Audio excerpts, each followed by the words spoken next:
All right, folks, welcome back. Yankees Unloaded here. This is Jake Ellenbogen and Gary Sheffield Jr. coming to you after a Yankees win, 5-0 to be exact. They also had back-to-back wins against Seattle, so they did end up splitting the series, which is a good thing. Gary, I think it's really funny because it kind of puts it all into perspective here.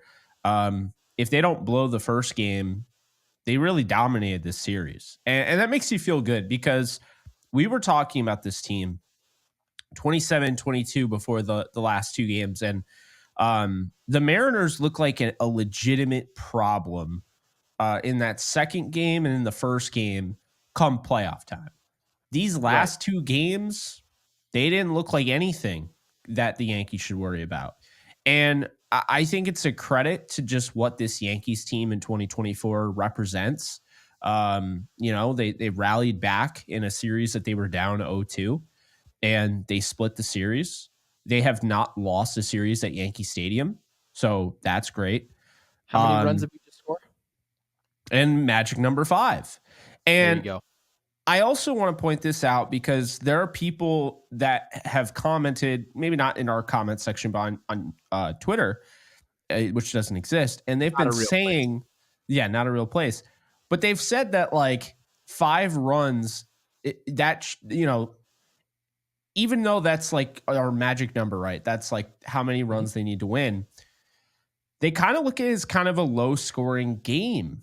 Gary, I got to push back and disagree. If you score a run every inning for the first 5 innings, you scored a run more than half of the game, right? Right. More than half of the innings. How is 5 runs considered a low scoring? A low scoring game is 1, 2, maybe I'll give you 3. 5 runs is not low scoring. It's about expected average of what a win would be. And if you watch all the other teams in baseball, they'll score like 8, and then they'll give you 1 3 days in a row. And also, Jake, what's our team ERA? I mean, it just keeps getting better, Gary. Is it below 2 now? Right. So I'm going to assume our team ERA is either in the 2s or in the very low 3s. Okay. I know our starting rotations ERAs are in that range. So just based on those numbers, if we score 5 runs a game, we're going to win pretty much every game, which is your goal. And remember, Jake, before this game actually started, I should actually say 2 games ago, we had a horrible loss. We should have won game 1 in this series. Game 2 was just a wash. We just had it was just a lost cause. But here's the crazy part. After game 2, I said, you're not going to win every game. You're not going to win every series, but the great teams aren't going to lose 3, 4, 5, or 6 games in a row. They're going to find a way to stop the bleeding. And again, 2 shows ago, I brought up Houston. We were about to sweep that team. And you were talking about how they didn't really have any sign of life, but it's when I called for their championship DNA to come through. And it did. They punched us back and they took the last game of that series. We did the same thing today with Seattle. We came into game 3. We had no momentum. And frankly, we didn't feel very confident about that whole Nestor Cortez outing, did we? And long behold, we go out and we show our championship DNA and we go out and take the last 2 games. And now all's right in New York. No one's really talking about game 1 anymore, which is nice. Of course, we're going to because we're podcasters, but the average fan, Twitter or not, is not harping over Aaron Boone's decisions with Clay Holmes in game 1 or game 2. No, all that is by the wayside because our bats showed up. And that's part of the beauty in building this type of culture. So I'm actually really happy with what I saw. This was a really good game in general. And hopefully we just continue to score 5 because if we do that, it's a W. I agree. I mean, every time we say they scored 5, and that's pretty much always a win.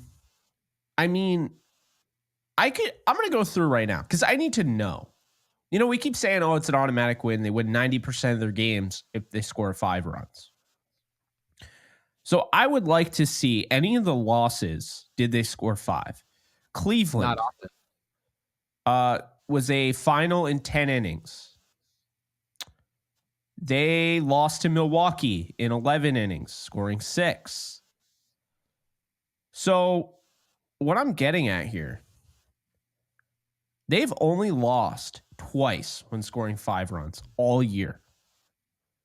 Out of their 17 losses, they have only lost twice when scoring 5 runs. Right. So what are we talking about? If we score 5 runs, we won. That's the goal. I mean, yeah, it's more than 90%, right?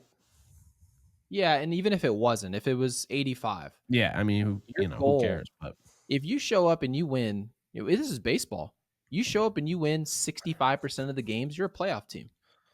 yeah, So if every day we show up and give you 4, 5, 6 runs, we're pretty much, that's a 100-win season, 110 wins. So that's what we're looking for. We're looking for sustained success. And to be honest with you, Jake, before the season started, I know everybody was harping and freaking out about this rotation. And we need another bullpen arm. We need another we need another starter. Blake Snell, Corbin Burns, all these different guys, Shane Bieber. No one talked about how bad these bats were. We were atrocious. Just because we were hitting home runs doesn't mean we were a good offense. At no point the last 6 years did I feel like we were even scratching the surface of passing Houston offensively. Now we show up into games and I legitimately feel like we have a better opportunity to score runs than the other team. And that's a really good thing. It's not harping on who we have coming out to the mound because it's exceptional. But when you're talking about offensively, the 5 through 9 hitters for the Yankees the past few years have just been a wash. They haven't been good at all. And now we're talking about a team that really goes 9 deep. And so you're talking about a team where if the 8 hitter has 3 hits in a day, we're not going, wow, that's a surprise. It's not a surprise. There's nothing surprising about this lineup. We're talking about Trevino is having an all-star season as our catcher. He's hitting ninth. He's hitting ninth. So when that type 284. of stuff is happening, you can expect to score 5 runs a game. And that, at this point, is my expectation. When guys like Aaron Judge and Juan Soto are going, and then you're 9 deep in your lineup, like actually 9 deep. You don't just throw out a bunch of nobodies. We're going to score. So that's what makes me so happy about this team, is that I love seeing pitching, but that stuff's boring. You got to go out there and score. No, I definitely agree. And, this Yankees team, what we've seen, pitching has been a big deal. Hitting's been a big deal. It's been a lot of fun to watch this team. Let's be honest here. And when they lose, we all get negative. I mean, let's be honest here. A loss sucks. You don't want to lose. But I think we keep it realistic on the show. And I'm going to kind of go a little, I guess for some people, a little bit too crazy for their taste, but I'm going to say it anyway. 2 things can be true, okay? Luis Gil is still somewhat green and unproven, right? Okay. Because it's early on in the season. And also, Luis Gil right now is pitching like a Cy Young candidate. They could both be true because he is green. It's early on in the season. It's not even June yet. He could absolutely fall off. But Gary, the Yankees' future is really freaking bright. Post Garrett Cole ace, whenever that happens, whenever he falls off, I think they've found it in Gil. I really believe that because we were saying, in spring training, he looked really good. I kept saying, I was like, this guy is doing things that no one else is doing in spring training. And I think it's going to translate. I kept saying that. And I know some people were like, spring training translating. And everyone and their mother was thinking at that time, Kyle Higashioka. Okay. Well, that was me. Yeah, 100%. Yes. And I didn't towards the end, you started becoming a believer. Yeah, but at the same time, it wasn't from a standpoint of, if you play well in spring training, it means you're not going to play well in the regular season. No, for me, it meant nothing. It just means, okay, I'm looking at your stuff. Now we're going to see your first, second, and third start, how that stuff translates. Obviously, the first 2 or 3 starts of Luis Gil's career, he was really wild. He didn't really know where his fastball was going. He kind of lost command. You actually saw in a few of his starts, he would only throw his changeup. He would literally throw like 25% changeups, which is just unheard of in baseball today. And we're starting to see now, especially in that like fourth and fifth and sixth start of the year, he's really relying on his fastball command. That's something that I didn't really project. Of course, everyone loves his stuff. Michael K, everyone at Yes, they all rave about his stuff, but we've seen this type of stuff before. It's what you do with it. And there's stuff all across Major League Baseball. There's guys throwing 100 left and right, but it's what they do with 100, where they put 100, and then what type of complementary pieces you see around that, from a changeup to a slider. I mean, Jake, you talked about Luis Gil before the season started. He is absolutely disgusting. And the Yankees are reaping the rewards right now. I don't know if you knew this, Jake. Well, this is kind of crazy to say, but Luis Gil's only thrown 88 innings in his whole career. Yeah. He is And brand new. you know what's really crazy is that, right now, and I saw a peak of it, right? Not like, I didn't go too much into it. But Padres fans are going wild right now because they were like, the Yankees were never asked to part with Luis Gil or Clark Schmidt. And they're like, how did you not get one of them? And arguably, how did you not get both of them for Juan Soto? And it's funny because you know what the Yankees did? And I mean no disrespect at all to Michael King. They sold the hot commodity. They knew what they were doing. They knew the way his season ended, right? Michael King was going to command a decent amount. Like, he was going to be the focal point of that trade because they had successfully stretched his stamina to now he pitched 8 innings the other day. I mean, Gary, that's what happened.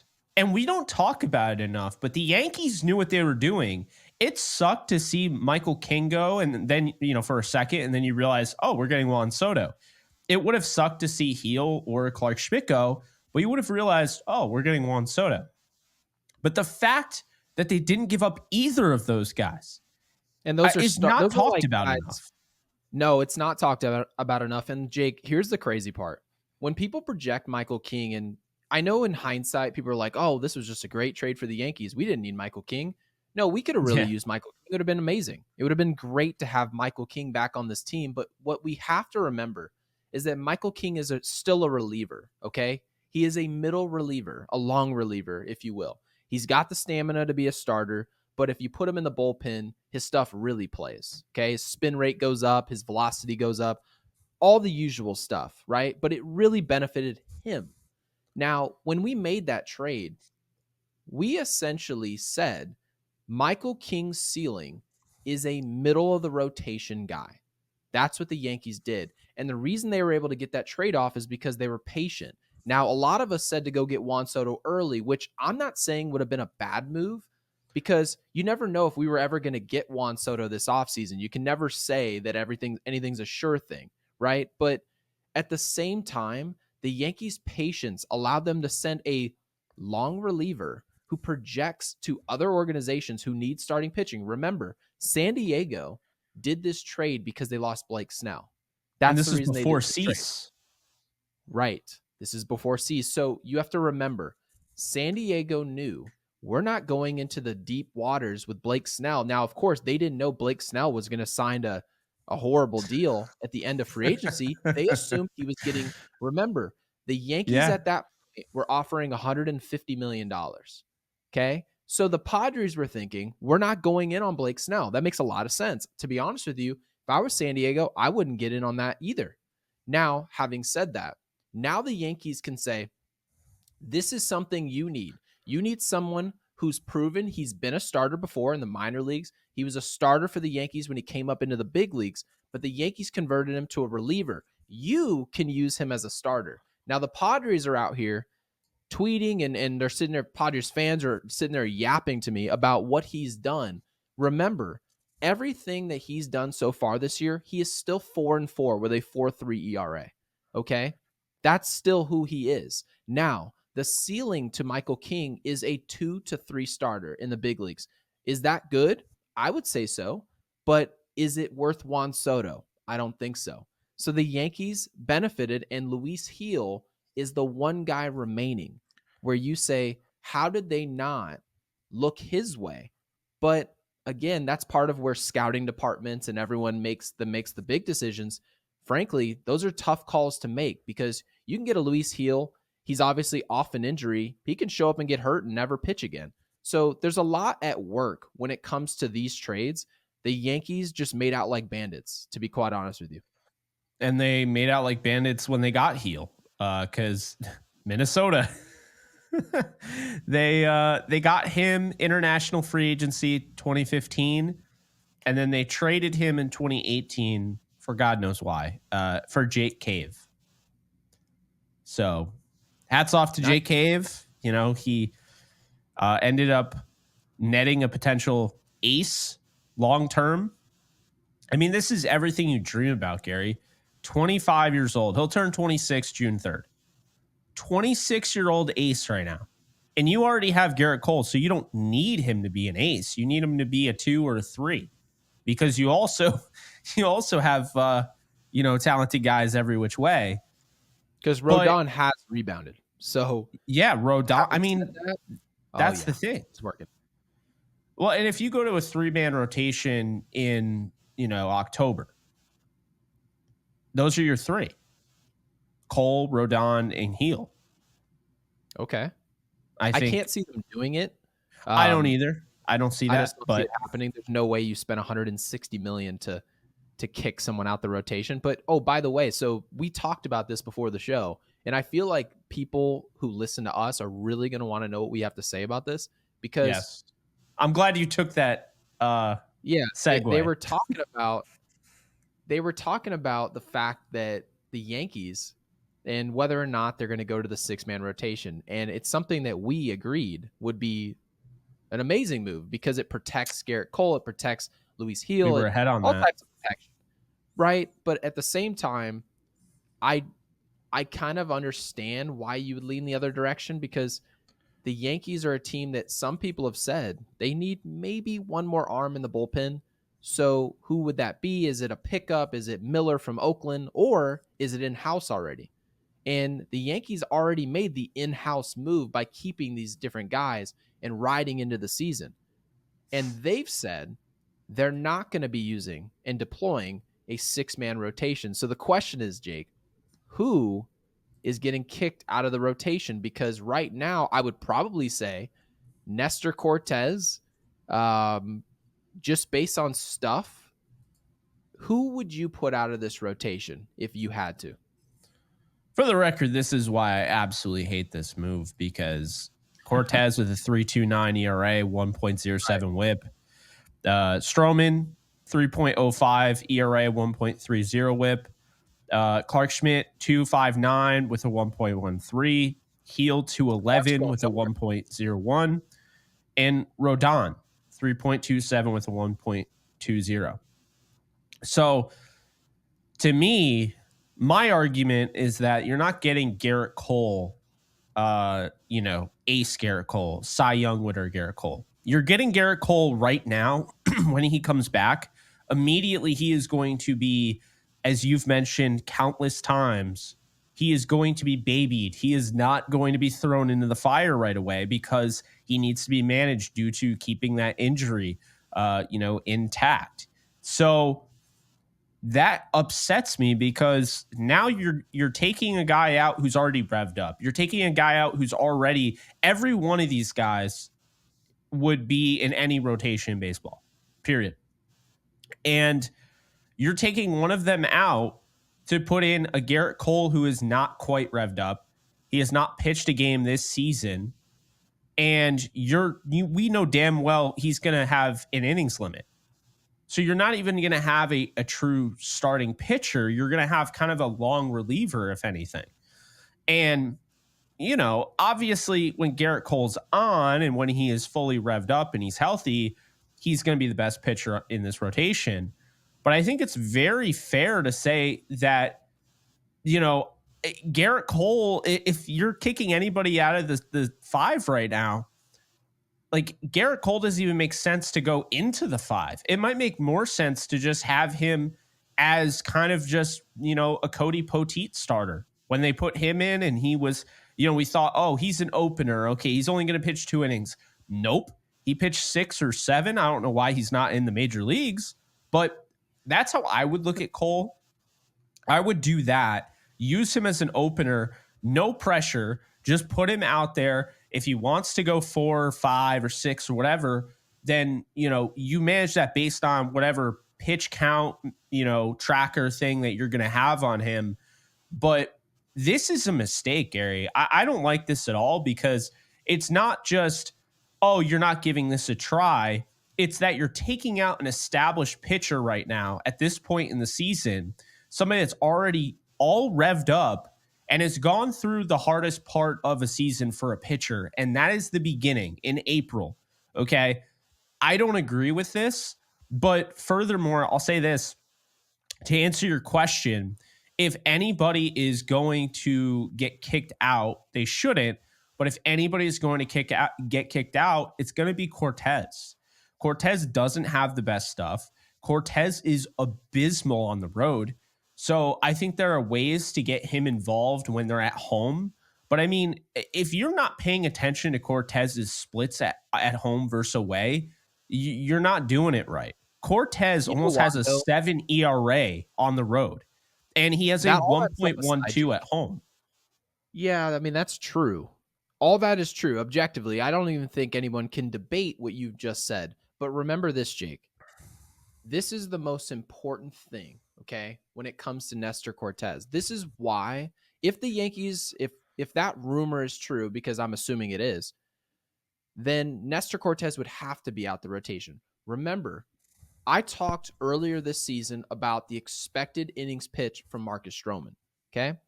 Marcus Stroman, on average, will give you about 135 innings. Now, that's a little bit to be desired, because if he had gone 150 for any consistent period of time, Marcus Stroman probably would have been above our pay grade. We probably don't even end up with Marcus Stroman. That's a $200 million guy. He's still a very good pitcher, but his durability, like I said, to be desired.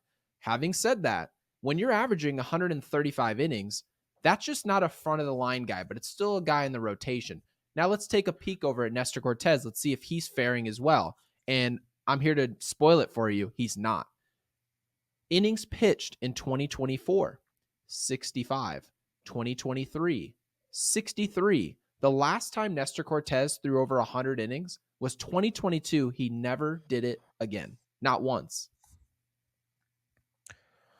I think it's one of those two. Clark has done way too much to kick him out. Heel's done way too much. Yeah, Jake, you have to make the assumption Nestor Cortez is not going to stay healthy, and you hate to do that to a player, but who are you? Is that not what the Yankees are doing, though? I feel like you're kind of talking me into that, because I feel like you have to think of things logically, and you don't want to project injuries. But to your point, Stroman and Cortez have had a hard time staying healthy. Mm-hmm. So I'm sure they're sitting there like there's no point. I can see the counterpoint with the injuries. I can see the counterpoint with the 6-man, because if they go to a 6-man and they get all those guys into that mindset, the routine, it might take a little bit. And then when they get them into that, it is going to be crippling if one of them gets hurt and they go back to a 5. So I think that without saying it, they're kind of saying the quiet part out loud by saying that, they're going to stick with a 5-man. Cortez or Stroman will go to the bullpen, and one of those guys at some point will get hurt anyway. And that's just, or they might not, because we don't allow them to. Or they might not. And that exactly. Did you see what they said on Yes's broadcast today, by the way? I thought it was really important. They said, are you worried? Because they essentially asked Aaron Boone whether or not he had Luis Heel on an innings limit, because that was a topic at the beginning of the season. But now, having seen what he pitches like, okay, well, we want him to pitch big innings. That's a no-brainer. And Aaron Boone actually gave a pretty good response. Aaron Boone said that no, we actually take a look at all types of different analytics, and not analytics in the way we normally use them, but analytics in terms of Rapsodo and seeing arm angle. Does he drop his angle 1 inch? Okay, mechanics are starting to break down, so there might be some fatigue there. And Aaron Boone is absolutely right for leaning on some of these technologies that we can now have at our disposal. But having said all that, if you're not planning on being careful with players, well, that means that Garrett Cole, I can expect that they're going to pitch him like he's out of spring training, so 5 innings, and then we go from there. But Nestor Cortez, you don't need analytics to make some type of decision about him. You can just look at the stat sheet and say, how many innings has he thrown? 65 this year. Last year, 63. The year prior, 158, 93, 7, 66, and 4. So that tells me only one time in your career, which was your all-star season, you threw over 100 innings. Does it mean literally Nestor Cortez will not throw over 100 innings in 2024? No, it doesn't. But it means it's unlikely. And so the Yankees have to look at it from a standpoint of common sense. If a player has shown consistently that he's not getting to this bar, what can we do to get him to that bar? Well, maybe putting less stress on him and putting him in the bullpen would help. And I think the Yankees may be showing that hand right now, which you mentioned earlier. I think it's really possible that the Yankees are protecting their assets, frankly, that have carried them the first half of the year. Yeah, I definitely think that could be the case. And we've already heard that Boone, I got to give a lot of credit because he is going to have to make some wicked tough decisions, and he's not backing down. He came out early on. We already know 5-man rotation. He came out early on and said DJ LeMahieu is going to be our guy at third when he's back. That's not just, gamesmanship or coach speak. He's really putting it out there. Like, he's not afraid. And I like that in a manager that is decisive. I saw you had tweeted something out about today. Clay Holmes, not being a fan of him coming in 5-0. I get that. Totally get that. I will say the only thing is the situation. I think it warranted that because I don't think he wanted to put Canely in. Hey, your first time pitching in a while. Here you go. Bases loaded because Nick Birdie, Yes. which, by the way, you texted me. Nick Birdie, I forget how you worded it, but it was a good point. Like, his ERA is low because he walks so many guys, and it's like He he doesn't doesn't even let get a them hit the chance damn to. ball. Yeah. So, How are you I supposed to get mean, a hit off somebody if they don't throw you a strike ever? I think he's got a 1.45 whip now. Yep, 1.45. And our guy Gonzalez has been rock solid. I think they should move Gonzalez like permanently in that 8 spot. Okay. And like I'm not saying every single 8th inning he comes in, but I would like him in a little bit sooner. I think you should probably put Birdie down to like the 6th, the 5th inning if he has to come in. And I also think that it's time to call back up Marinaccio. I mean, I don't I just made a clip understand. about you talking about this because we don't get it. Like, we don't necessarily understand these roster decisions, which of course we're splitting hairs here. We're talking about a first place team, and we're first place over one of the best teams in Major League Baseball in Baltimore. So Yeah, we're an elite team. So again, we're aware three and a that we're half games. critiquing a team. Yeah, we're not trying to get happier than happy, but there are some decisions roster wise where you just wonder, okay, guy has an ERA under 2. Why are we sending him to AAA? And then I'm looking at And that's not some Boone, by of the these way. dudes. You don't think so? No, that's not Boone. It's Cashman. Oh, that's crazy. Well, that's crazy because I'm here to tell you right now, if I was the manager of a team, and Yeah, you don't I'm just decide who telling you, gets called up. You have a discussion, but Cashman has the final say when it's call up and send down. yeah, no, you're absolutely right because they're looking at all types of things like service time and trade Exactly. value. I completely get it, but it is just, I mean, could you imagine using an asset and then your boss is just like, yeah, just I not mean, there. Why? He's could I doing not well. make an argument Cody Poteet as kind of their flex sixth starter that can come out of the pen and give you like 6 innings?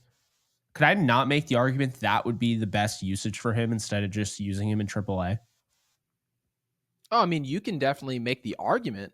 I just don't see the argument. It's not necessarily because I don't like to say why is this guy on the roster and then harp on it.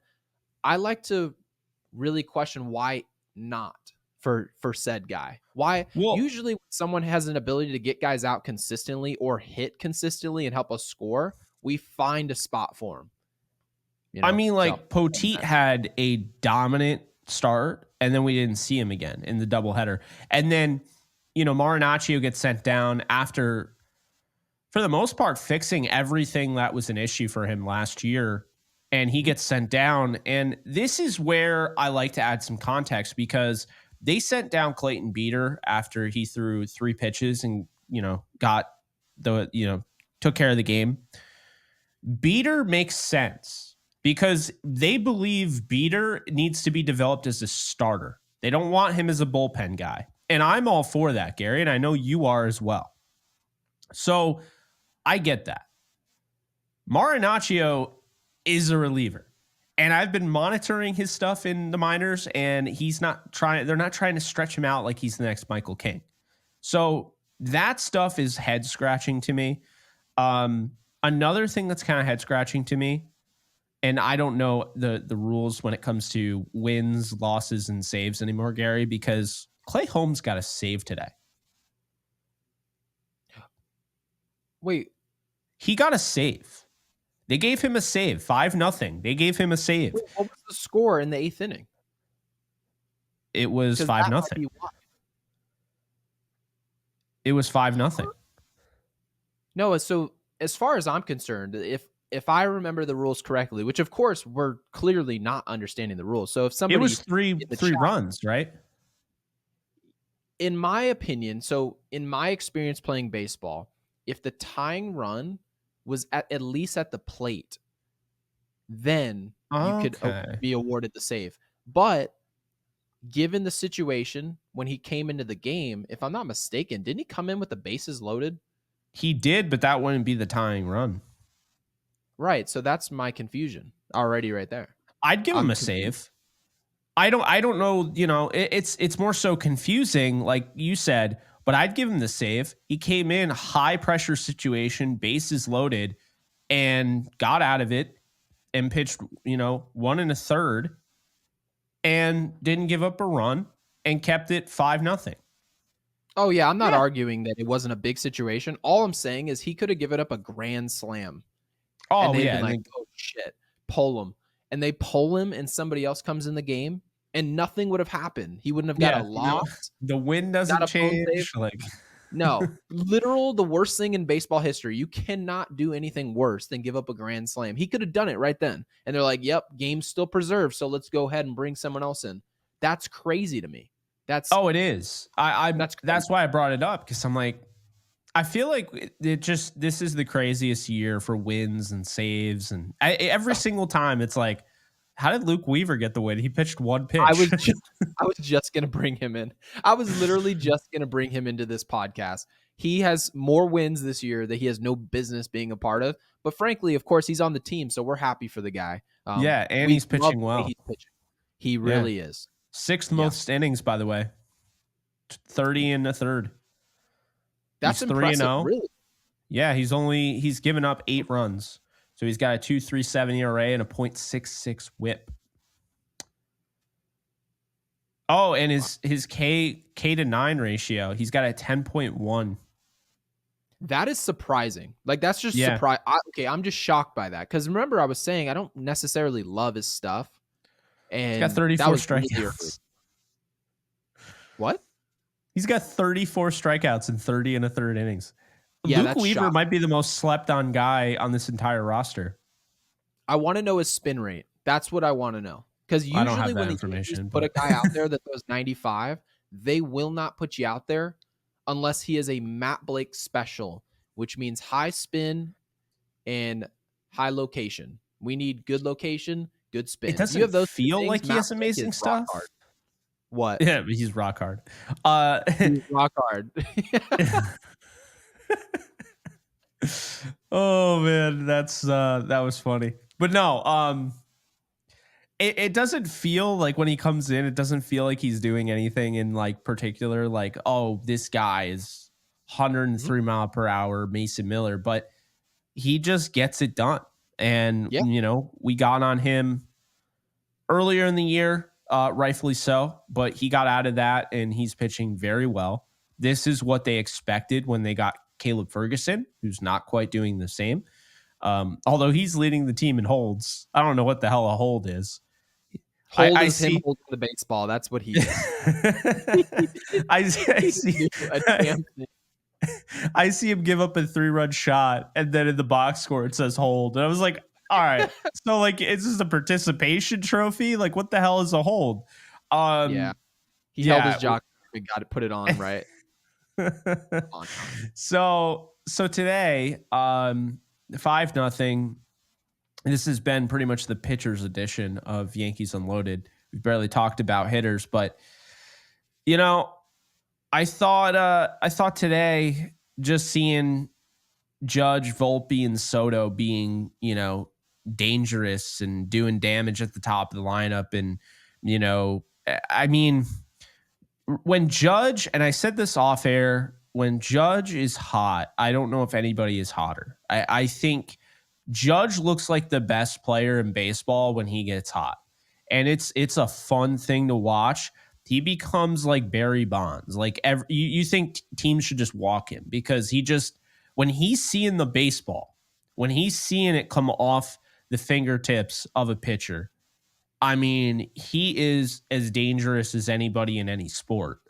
He's no different than, Patrick Mahomes for, the Chiefs playing off script. He's no different than when LeBron James gets those psycho eyes. He's no different than freaking Connor McDavid, one-on-one against a goalie. I mean, Aaron Judge is one of the more dominant athletes out there. But when he is on, he might be the most dominant athlete out there because he already has the glove in center field. He's already asked to play a really important position. And like I said, I've disagreed. Putting a defensive end out in center field puts him more likely to get hurt. But Right. he is fantastic. And then you have the bat. And right now, I mean, he is just, it's unreal, Gary. I mean, all these stats just keep getting posted all over my feed about him. I mean, right now in the Bronx, you have him in Soto. Soto hits 312. He's hitting 276. Soto has 13 home runs. Judge is 15. Soto has 41 RBIs. Judge is 35. And that's considering the fact that Judge got off to a horrible start. Since Judge was ejected for the first time in his career back on May 4th, Gary, in the 17 games afterwards, he is hitting 429. He has a over one slugging percentage, and a 1.662 OPS with 9 home runs. This is the best player in baseball when he's on. I mean, we talk about Soto, he's the best pure hitter. That's different. Like, I think the only guy in his Judge, conversation offensively is Mookie Betts, and that's saying quite a bit. I mean, the well, I dude would say hit Ohtani, 350. but Yeah, I yeah. mean, those are we're talking about the 3 or 4 best players in the league. But Jake, you know what's the most important thing about this lineup? And I talked about it maybe week 2 of the year, and it was a thing that stood out to me. And I know really people, they say they care about this, but they never really bring it up. They never really talk about it when things are going well. It's our ability to have quality outs. And over the years, these Yankees have just found ridiculous ability, just an uncanny ability to fail to score with the bases loaded with no outs, 1 out, just having no approach whatsoever that's sacrificial to score a run for the team. These Yankees do exactly the opposite of that. They find ways to grind out outs. Okay, if that makes sense. They're going to It find a does. way to sacrifice their own at bat, sacrifice their own personal approach, and it works. You can legitimately see guys. You can see a Giancarlo Stanton trying to go the other way with the bases loaded, not trying to get too big.